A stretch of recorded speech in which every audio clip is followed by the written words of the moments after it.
Hey, welcome to Mark's Garage. Bike cleaning. It sucks. Everybody likes to get their bike muddy and dirty. Not so much on the cleaning side.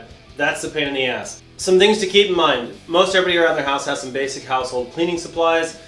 Even if it's just basic hand soap, soft scrub brushes, blah blah blah, whatever. If you are using a pressure washer, some things to keep in mind.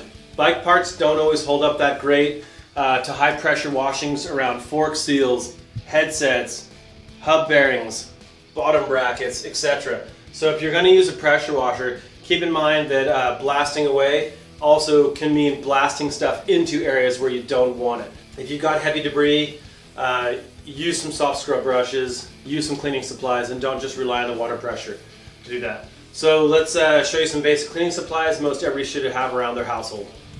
Scrub brush from the sink, maybe a nail brush from the shower, basic sponge, and if you don't have a beer glass cleaner in your house, there's really something wrong here. And some basic soap. Chain degreaser if you've got some really heavy debris on the chain and cassette, if you've got a front derailleur, which none of our bikes do.